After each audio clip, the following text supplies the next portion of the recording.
my loves, welcome back to my channel. Lynette here, and today I'm going to be talking about, I'm going to be doing a series on herpes. So this is going to be part 1 of my series.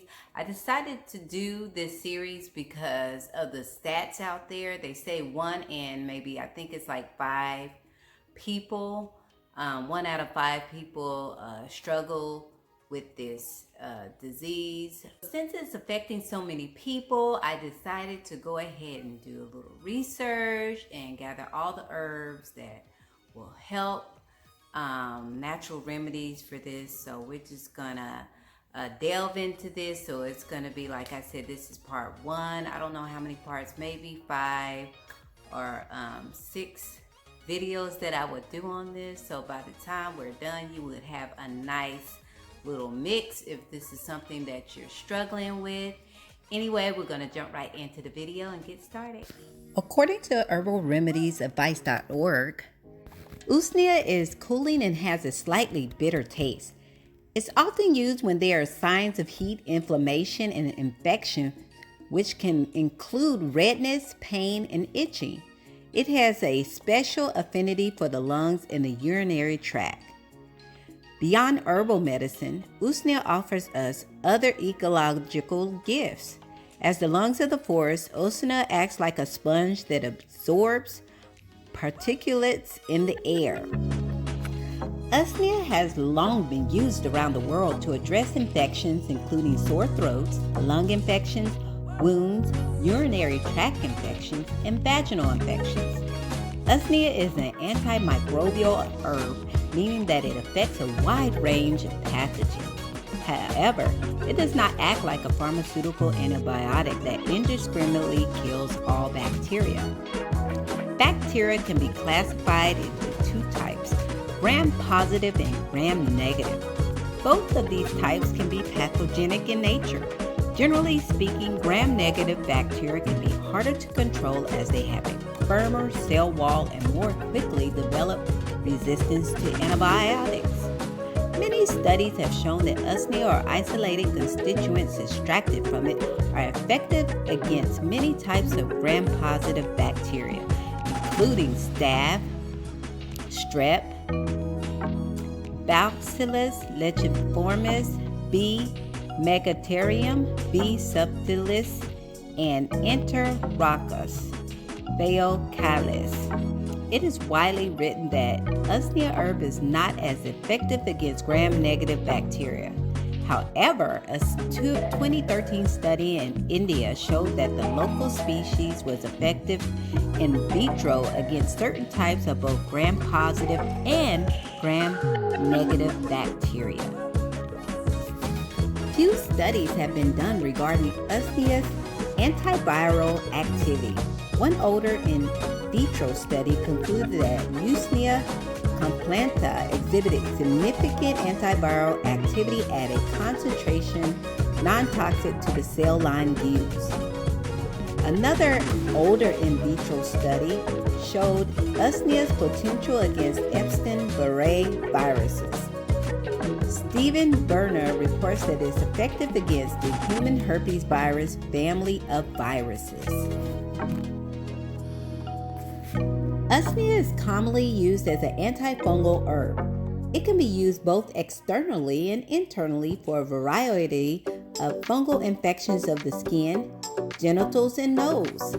Studies have shown usnea extracts to be effective against Trichophytum rubrum, the common skin fungus causing athlete's foot, jock itch, and ringworm in humans. A 2017 in vitro study showed that usnea was effective against Candida albicans, an opportunistic yeast that can cause mouth, gut, and vaginal fungal imbalances in humans. It is worth noting that fungal infections, especially chronic ones, can be difficult to get rid of.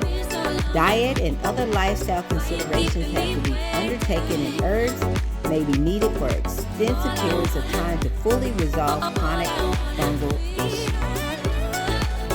Some studies have shown that usnea herb may have potential benefits against cancer. Researchers tested 4 different lichens against breast cancer and lung cancer cell Those before tested, Usnea intermedia exhibited strong anti-growth activity by promoting apoptosis.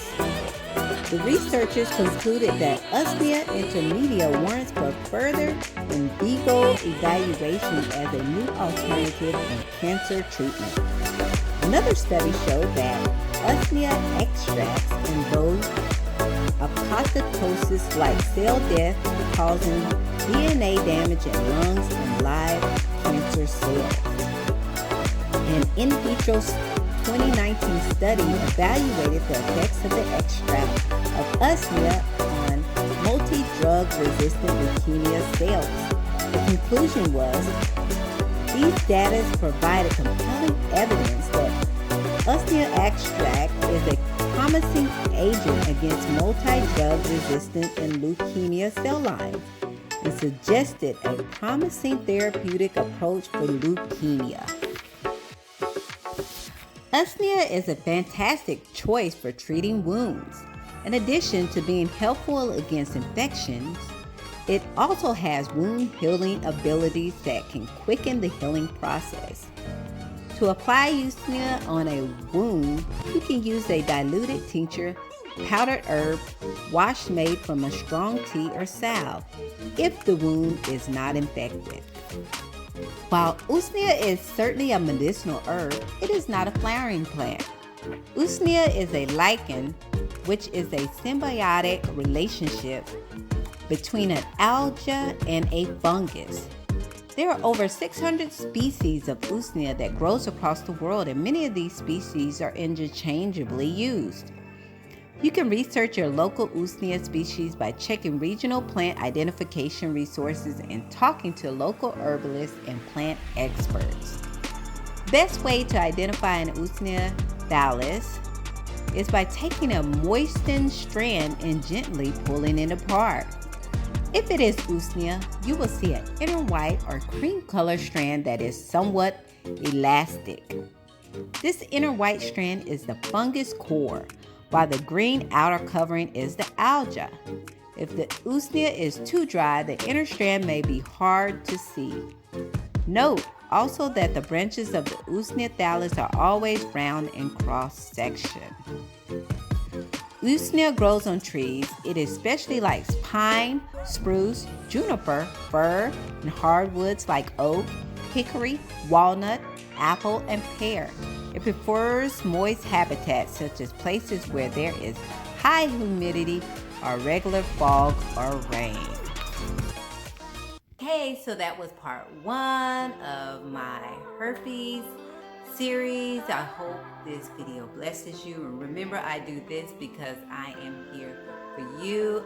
If I left anything out in that, or if you have any other remedies, please leave it in the comment section. I would love to hear from you. Remember to like, share, and subscribe, and remember that you are beautiful and I love you. Bye.